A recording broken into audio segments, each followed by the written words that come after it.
अल्हम्दुलिल्लाहि रब्बिल आलमीन वल आक़िबतु लिल मुत्तक़ीन वस्सलातु वस्सलामु अला सय्यिदिल अंबियाइ वल मुरसलीन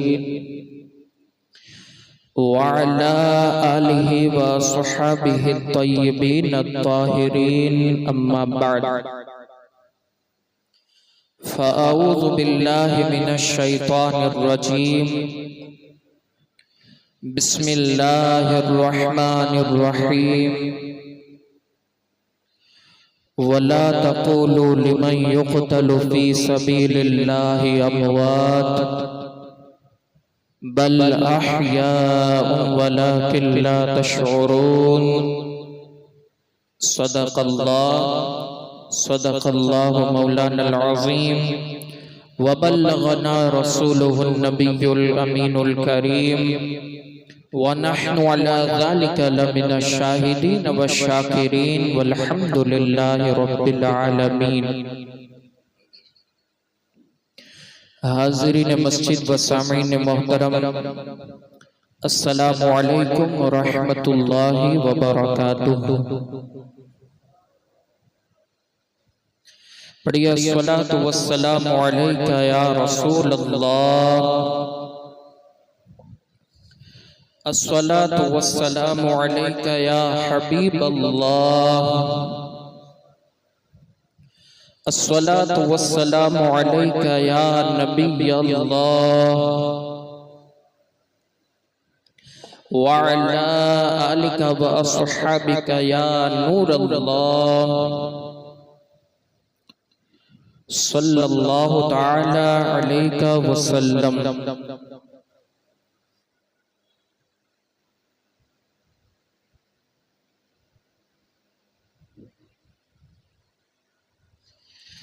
मेरे प्यारे आका सल्लल्लाहु ताला अलैहि वसल्लम के प्यारे दीवानों,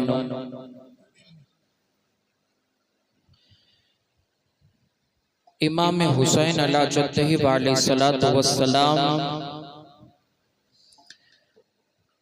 का जिक्र और उनकी महफिलें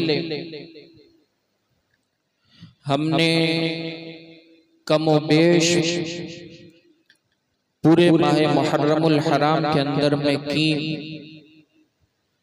उनका जिक्र भी हुआ, उनकी महफिलें भी सजाई गई, उनको याद भी किया गया।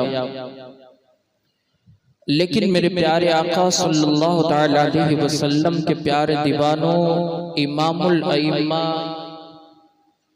मुर्शिद इमाम हुसैन बिरादर अकबर व इमाम बिरादर अकबर इमाम हुसैन अला जद्दही अलैहिस्सलातु वस्सलाम, जिससे मेरी मुराद नवासाए रसूल सैयदुल इमाम इमाम हसन अला जद्दही अलैहिस्सलातु वस्सलाम की ज़ात बाबरकत है। इमाम हुसैन का जिक्र तो हमने पूरे मुहर्रम के महीने में किया, लेकिन जिनका जिक्र जिस वाक़िअतन कमा हक़्क़हू उनका करना चाहिए, हमने ऐसा उनका जिक्र नहीं किया। इमाम हुसैन की जिंदगी के हवाले से तो हमने पूरी महफिलों के अंदर में सुना, इमाम पाक का बचपन, इमाम पाक की जवानी, वो करबला के मनाजिर, इमाम पाक की शादी, इस तरीके से पूरी इमाम पाक की जिंदगी को हमने सुना। और ये हमारी एक मसर्रत की बात है कि हमारे अहले सुन्नत वल जमात के बच्चे बच्चे को इमाम हुसैन की ज़ात से मोहब्बत भी होती है और इमाम हुसैन की सीरत पाक को याद भी करना होता है। लेकिन जिन इमाम हसन की बात मैं कर रहा हूं, उन इमाम हसन के जिक्र को हमने इल्ला माशाअल्लाह पसे पुश्त डाल दिया। उनके जिक्र को हम नहीं करते हैं,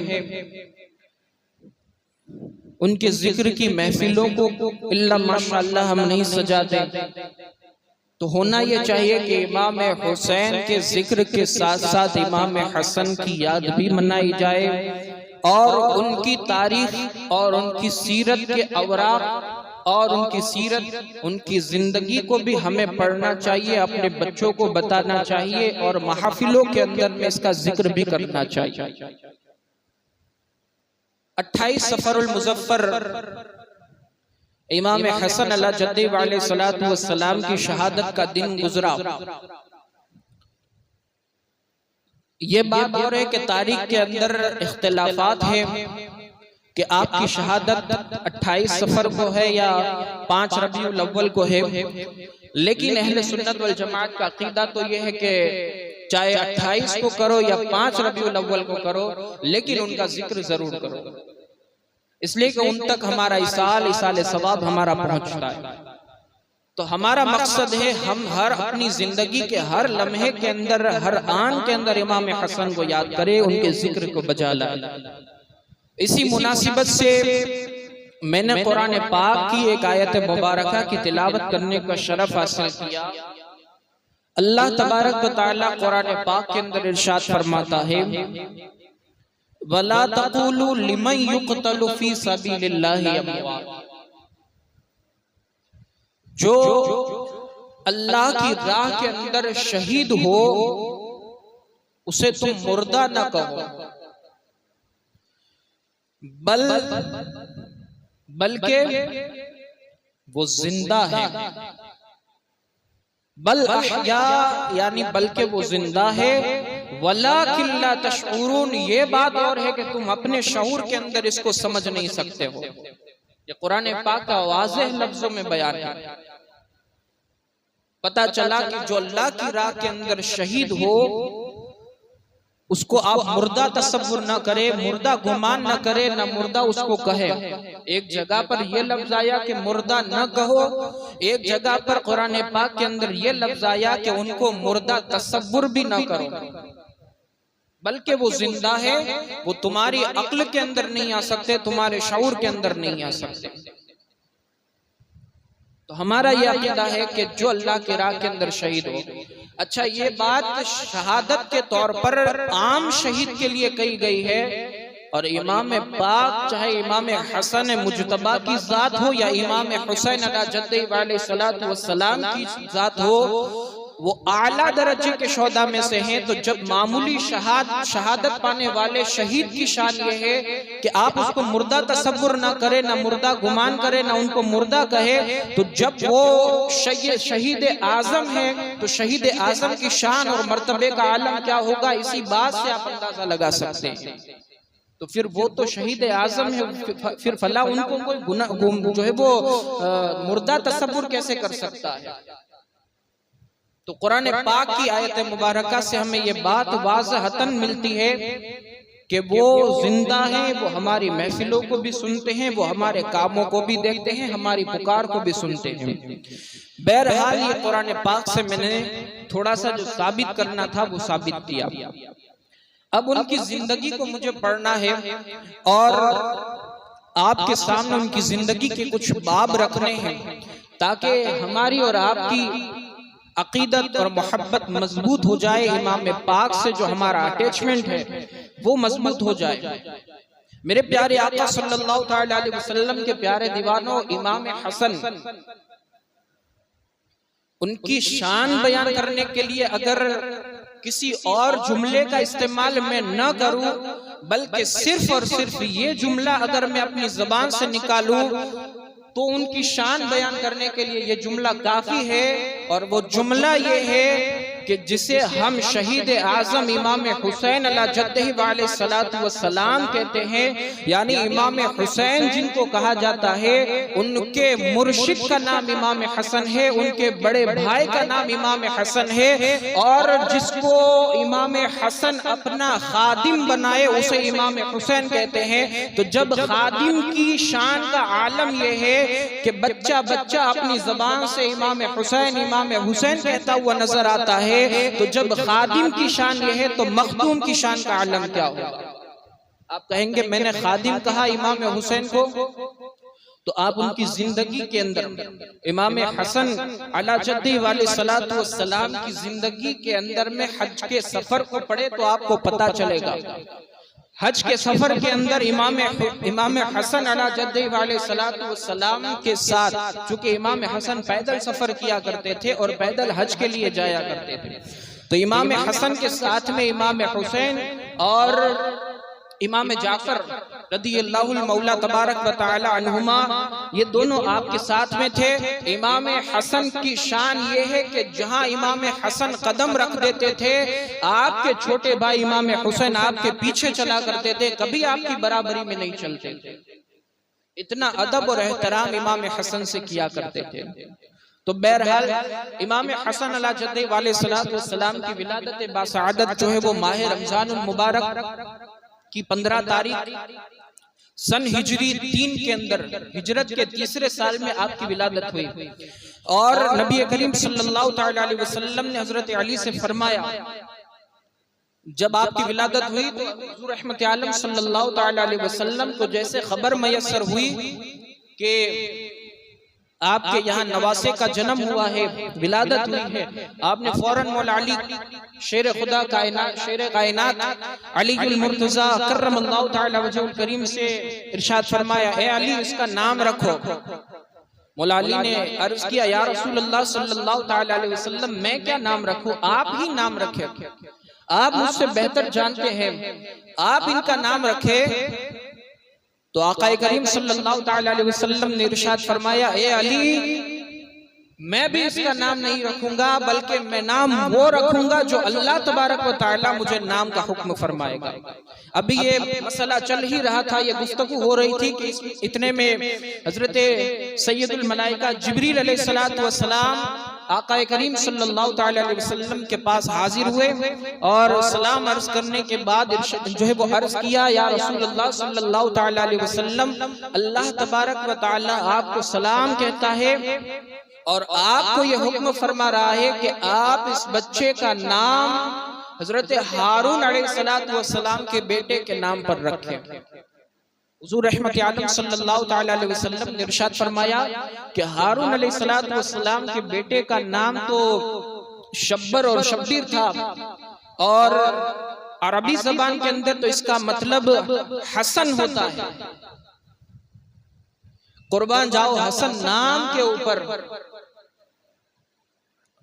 लोगत का जब मुताला करेंगे तो आपको पता चलेगा अरबी जबान के अंदर हसन का मतलब होता है बहुत खूबसूरत।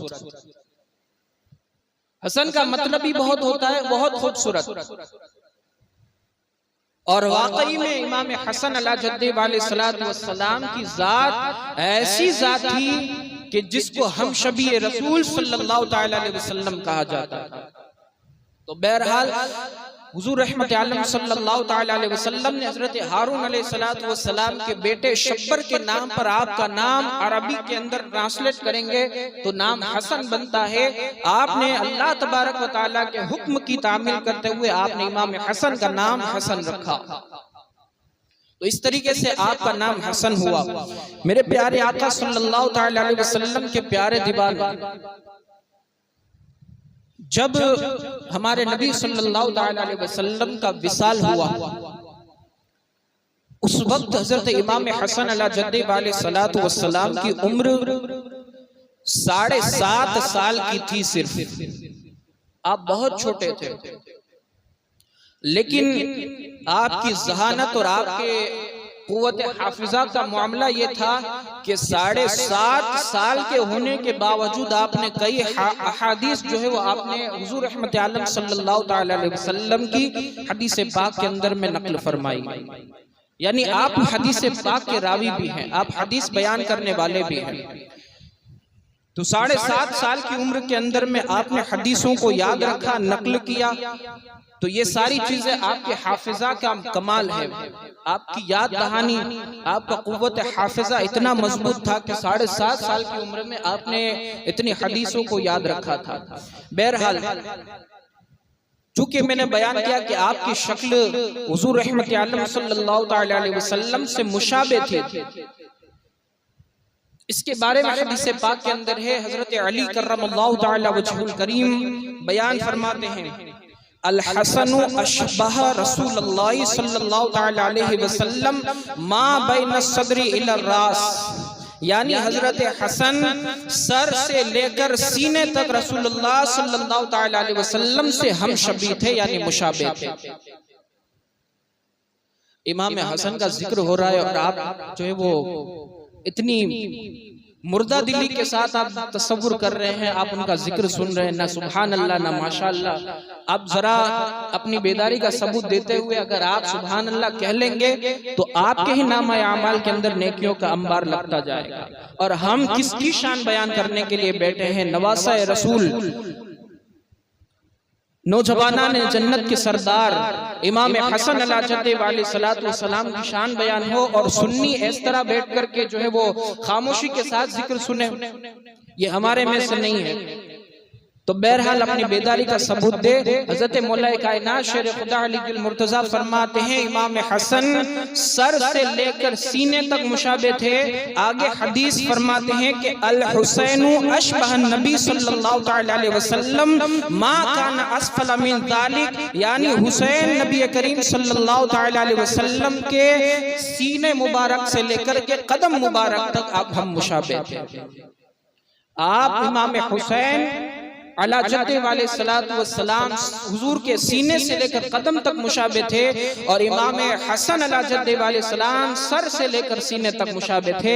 इसी को बरेली का ताजदार इमाम आला हजरत अजीमुल बरकत मुजद्दिद दीन और मिल्लत शाह इमाम अहमद रजा फाजिल बरेलवी यूं पुकार उठते हैं कि एक सीने तक मुशाबे, एक वहां से पांव तक हुस्ने सिद्दैन उनके जामों में है नेमा नूर का, साफ शक्ले पाक हैं दोनों के मिलने से आया, खत्ते तो अम में लिखा है ये दो बरका नूर का। इसी को इमाम हुसैन इमाम आला हजरत बयान करते हैं। पूरी कायनात के अंदर जिसको हुजूर रहमत आलम सल्लल्लाहु तआला अलैहि वसल्लम से मुशाबे करार दिया गया है वो इमाम हसन की जात और इमाम हुसैन की जात है।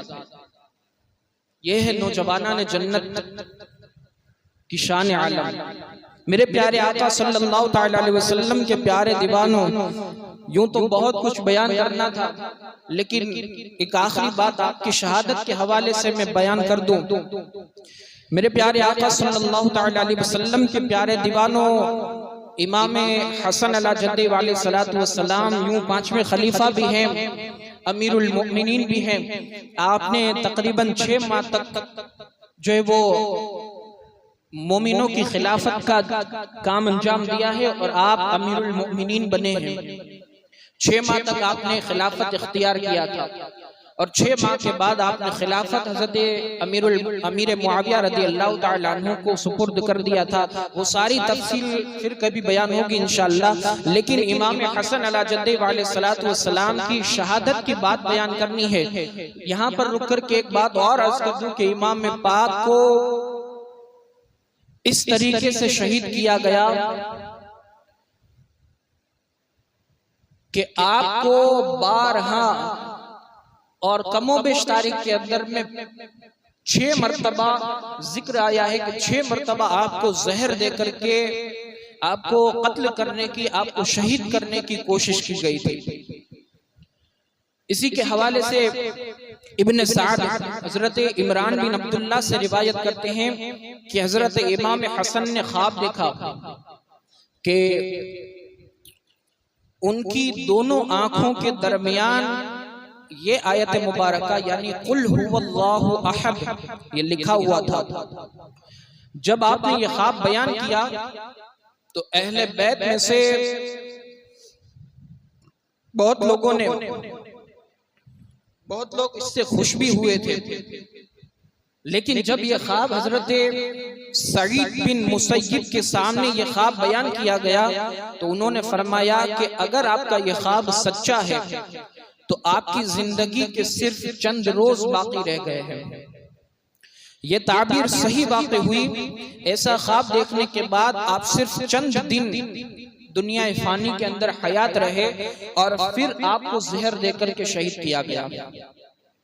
तो ये बात तारीखुल खुलफा के अंदर में मनकुल है। अब जहर की तफसील बहुत तवील है। आपको मैंने अर्ज किया कि 6 मरतबा जहर दिया गया, 5 मरतबा अलग अलग तरीकों से, बल्कि 6 मरतबा अलग अलग तरीकों से जहर दिया गया था। कभी आपको शहद के अंदर, कभी किसी और तरीके से, कभी खजूर के अंदर, कभी जो है वो पानी के अंदर में जहर देकर, इस तरीके से जहर दे दे करके आपको शहीद करने की कोशिश की गई थी। जब एक मरतबा इमाम पाक को जो है वो शहद के अंदर में जहर दिया गया तो आप पूरी रात बेचैन रहे, और पूरी रात बेचैनी के आलम में बेकरार रहने के बाद जब सुबह हुई तो जिस तरह मछली जब पानी के बगैर तड़पती है, उस तरह इमाम पाक पूरी रात तड़पते रहे थे जहर के असर की वजह से। जब सुबह हुई तो आप सैयदुल अंबिया अपने नाना जान अलैहिस्सलातु वस्सलाम की रोज़ा अक़दस के बारगाह में हाजिर हुए, रोज़ा अक़दस पर हाजिर हुए, और हाजिर होने के बाद अपने नाना हजरत जनाब मोहम्मद रसूलुल्लाह सल्लल्लाहु तआला अलैहि वसल्लम के वसीले से दुआ की तो अल्लाह तबारक व तआला ने आपकी दुआ को कबूल फरमाया, क्योंकि आप मुस्तजाबुद दावत थे। यानी अल्लाह तबारक व तआला आपकी दुआ को कभी रद्द नहीं फरमाता था। आप नौजवाना ने जन्नत के सरदार हैं, आपकी दुआ कैसे टल सकती है? तो अल्लाह तबारक व तआला ने आपकी दुआ को कबूल फरमाया। जहर का असर फौरन चला गया था। फिर कुछ अरसा हुआ, आपको खजूर के अंदर में जहर देकर के शहीद करने की कोशिश की गई थी। फिर पूरी रात आप तड़पते रहे थे, और सुबह नाना जान की बारगाह में हाजिर होकर के आपके वसीले से जब दुआ की तो अल्लाह ने दुआ को कबूल फरमाया। इस तरीके से 5 मरतबा जहर का असर चला गया, और आप जो है वो आपकी दुआ अल्लाह ने कबूल फरमाई थी। आप अभी हयात थे, लेकिन मरदूद मलऊन जिसने भी इमाम पाक को जहर दिया था, उसके अंदर भी मैं इख्तिलाफात के अंदर नहीं पढ़ूंगा। कोई कहते हैं इमाम पाक की बीवी ने जो है वो आपको जहर दिया था, लेकिन तारीख के अंदर यह भी मिलता है कि इमाम पाक की बीवी ने ऐसा नहीं किया था, इसलिए कि जब इमाम पाक को जब 6ठी मरतबा जहर दिया गया तो आपको हीरे को पीस कर, हीरे की जो कन्नी होती है उसको पीस करके आपको पानी के अंदर में जहर दिया गया था, और जब आपने उस पानी को नोश फरमाया, आपके जो है वो हलक से पानी उतरने के बाद जब नाफ तक पहुंचा था वो पानी, आपके दिल के अंदर में टुकड़े टुकड़े हो चुके थे, आंत के जिगर के टुकड़े टुकड़े हो चुके थे। तारीख के अंदर ये बात भी मिलती है कि जो है आपको जो है वो कै होने लगी थी, आपको उल्टियां होने लगी थी, आपको दस्त शुरू हो गए थे। उल्टी के अंदर में, दस्त के अंदर में जिगर के टुकड़े निकलते थे। बड़ी तेजी के साथ मैं तारीख को पढ़ रहा हूँ, बड़ी तेजी के साथ इस रिवायत को मैं पढ़ रहा हूँ। मेरे प्यारे आका सल्लल्लाहु तआला वसल्लम के प्यारे दीवानों, इस तरीके से आपका मामला ये हो चुका था कि आपकी आंतों के अंदर में टुकड़े टुकड़े होने के बाद, आपको कै होने के बाद, दस्त होने के बाद, आपके जिस्म के अंदर से आंत के और दिल के और कलेजे के टुकड़े बाहर निकलने लगे थे। इस तरीके से इमाम पाक को जहर दिया गया था। मेरे प्यारे आका सल्लल्लाहु तआला अलैहि वसल्लम के प्यारे दीवानों, इमाम पाक ऐसे मामलात के अंदर भी जब इमाम हुसैन आपके पास आए, जब इमाम पाक को बुलाया गया, इमाम हुसैन अपने बिरादर असगर को बुलाया गया, आपके छोटे भाई को बुलाने के बाद जब इमाम हसन ने कहा कि भाई मुझे जहर दिया गया है, इमाम हुसैन ने फौरन कहा कि भाई आपको जहर किसने दिया है, आप नाम बताए। इमाम पाक ने कहा कि क्या तुम उसके साथ में जंग करोगे, तुम उसको कत्ल करोगे? इमाम हुसैन ने कहा कि हाँ, अल्लाह की कसम मैं आपको जहर देने वाले के साथ में जरूर जंग करूंगा, जरूर उसको कत्ल करूंगा। मेरे प्यारे आका सल्लल्लाहु अलैहि वसल्लम के प्यारे दीवानों, इमाम हुसैन ने कहा कि अगर मेरा गुमान सही है कि मुझे जिसने जहर दिया है, और अगर मैं तुमको नाम बताऊंगा तो हो सकता है कि अगर मेरा गुमान गलत निकले और उसने मुझको जहर न दिया हो जिसका मैं नाम ले रहा हूं, तो फिर मेरी वजह से एक गुनहगार तुम्हारे हाथों से कत्ल हो जाएगा। मैं कल बरोज़ क़यामत अल्लाह की बारगाह में क्या जवाब दूंगा? ऐसे मामलात के अंदर भी आप इतने इंसाफ पसंद और इतने आदिल थे, आप इंसाफ का मामला करने वाले थे। मेरे प्यारे आका सल्लल्लाहु अलैहि वसल्लम के प्यारे दीवानों, इमाम पाक ने वो नाम नहीं दिया। इमाम पाक ने कहा कि अगर मेरा गुमान सही है कि जिसने मुझको जहर दिया है तो वो मेरा अल्लाह जानता है कि मुझको जिसने जहर दिया है उसका मामला मैं अल्लाह के सुपुर्द करता हूँ। मुझसे ज्यादा बदला लेने वाला और मुझसे ज्यादा पकड़ करने वाला वो अल्लाह तबारक व तआला है, इसलिए कि अल्लाह की पकड़ सबसे ज्यादा सख्त है। इसलिए मेरे भाई मैं तुमको नाम नहीं बताऊंगा। मेरे प्यारे आका सल्लल्लाहु तआला अलैहि वसल्लम के प्यारे दीवानों, इस तरीके से इमाम पाक की शहादत का वाकया अंजाम हुआ है। मेरे प्यारे आका सल्लल्लाहु तआला अलैहि वसल्लम के प्यारे दीवानों, चाहे 28 सफर हो या तारीख के अंदर 5 रबीउल अव्वल का जिक्र मिलता है। मैंने शुरू के अंदर भी अर्ज किया था कि हमें इमाम पाक का जिक्र जरूर करना चाहिए। जिस तरह हम इमाम हुसैन की महफिलों को सजाते हैं, इमाम हुसैन के जिक्र को बुलंद करते हैं, उस तरीके से इमाम हसन के जिक्र को भी बुलंद करना चाहिए। इमाम हसन के जिक्र को भी अया करना चाहिए। हमारे बच्चों को इमाम हसन की तारीख बतानी चाहिए, इमाम हसन के वाक़यात को बताना चाहिए, इमाम हसन और हुजूर रहमत आलम सल्लल्लाहु तआला अलैहि वसल्लम की मोहब्बत को बताना चाहिए कि इमाम हसन से हुजूर रहमत आलम सल्लल्लाहु तआला अलैहि वसल्लम किस हद तक मोहब्बत किया करते थे। मेरे प्यारे आका सल्लल्लाहु तआला अलैहि वसल्लम के प्यारे दीवानों, एक बात यहाँ पर याद आ रही है। हजरत अबू हुरैरा रज़ियल्लाहु तआला अन्हु से गालिबन ये बात मनकुल है कि जब आप एक मर्तबा रास्ते से जा रहे थे, इमाम हसन अला जद्दी वाले सलातो सलाम को हुजूर रहमत आलम सल्लल्लाहु तआला अलैहि वसल्लम ने अपने कांधों पर उठाया हुआ था। इमाम हसन की जात, आप कितनी अरफा व आला जात के मालिक थे कि कोई भी दुनिया का बड़े से बड़ा वली हो, कोई भी बड़े से बड़ा दुनिया का असहाब हो, कोई भी हुजूर का सबसे बड़ा चहीता क्यों ना हो, वो हुजूर रहमत आलम सल्लल्लाहु तआला अलैहि वसल्लम के कदमों की तलाश में रहता है, हुजूर की नालें का मुतलाशी रहता है। लेकिन इमाम हसन की जात का आलम यह है कि इमाम हसन किसी के कांधे पर बैठते हैं तो वो सैयदुल अंबिया के कांधे पे बैठ करके बताते हैं कि मैं सबसे बुलंद हूँ। ये इमाम हसन की जात है। बहरहाल इमाम हसन हुजूर रहमत आलम सल्लल्लाहु अलैहि वसल्लम के कांधे पर बैठ करके जा रहे थे। पूछने वाले हजरत अबू हुरैरा ने पूछा कि कहाँ जा रहे हो, तो कहा कि वो फला जगह पर जा रहा हूँ। इमाम हसन अला जद्दी वाले सलातो सलाम से अबू हुरैरा रज़ियल्लाहु तआला अन्हु ने कहा, ए इमाम, ए साहबजादे, कहा कि ए इमाम साहबजादे, तुम्हारी सवारी बहुत अच्छी है।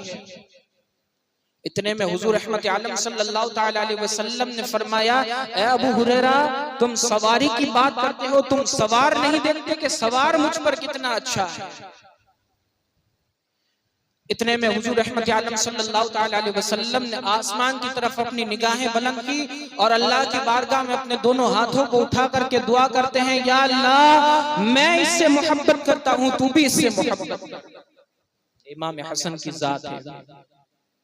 जब हुजूर रहमत आलम सल्लल्लाहु अलैहि वसल्लम कहीं से तशरीफ लाते थे, अपने घर आते थे, तो आप, ये भी बात रिवायत के अंदर है कि आप सबसे पहले आवाज देते थे। पानी पहले नहीं मांगते थे बल्कि पहले आवाज देते थे, बच्चे को लाओ। रिवायत करने वाले ने नकल किया कि मदीने के अंदर बहुत सारे बच्चे मौजूद थे, लेकिन कोई बुलाता है तो अपने घर के बच्चों को बुलाता है। हजरत फातिमा ज़हरा रज़ियल्लाहु तआला अन्हा अपने साहबजादे इमाम हसन को हुजूर की गोद में दे दिया करती थी। हुजूर इमाम पाक को अपने गोद के अंदर बिठाते और इमाम पाक हुजूर की दाढ़ी से खेलते हैं। कभी हुजूर रहमत आलम सल्लल्लाहु तआला अलैहि वसल्लम उनको प्यार करते हैं, मोहब्बत करते हैं, उनको चूमते हैं। और यहाँ पर भी इमाम पाक के लिए अल्लाह की बारगाह के अंदर अपने हाथों को बुलंद करते हैं और अल्लाह की बारगाह के अंदर दुआ करते हैं, या अल्लाह, मैं इससे मोहब्बत करता हूँ, तू भी इससे मोहब्बत कर। और फरमाया, ये मेरा बेटा मुसलमानों के 2 गिरोह के अंदर में सुलह कराएगा। इमाम पाक के बारे में हुजूर ने बशारत दी है, रिवायत के अंदर ये बात मिलती है। फरमाया, ये मेरा बेटा मुसलमानों के 2 गिरोह के दरमियान में सुलह कराएगा। तो ये बात आगे जाकर के सही हुई है, वो कहीं और बयान करूंगा इंशाअल्लाह कभी किसी और मौके पर। बहरहाल यहाँ पर इमाम पाक की शान बयान करना और आपकी शहादत बयान करना मकसद था। तो ये इमाम पाक की शान है और ये इमाम पाक की शहादत है। अल्लाह अज़्ज़ व जल्ल की बारगाह में दुआए मालिक व मौला हम सबको इमाम पाक के फैजान से मालामाल फरमाए और उनके नक्शे कदम पर चलने की तौफीक अता फरमाए। दौरान गुफ्तगू अगर कोई लग़्ज़िश या खामी हो, अल्लाह अपने प्यारे हबीब की नालिन के सदके में उसे माफ़ फरमाए। अस्तग़फिरुल्लाह रब्बी मिन कुल्लि ज़ंबि व अतूबु इलैहि व मा अलैना इल्लल बलाग। अस्सलामु अलैकुम व रहमतुल्लाहि व बरकातुहू। तमाम हज़रात खड़े होकर सफ़ों को दुरुस्त कर लें।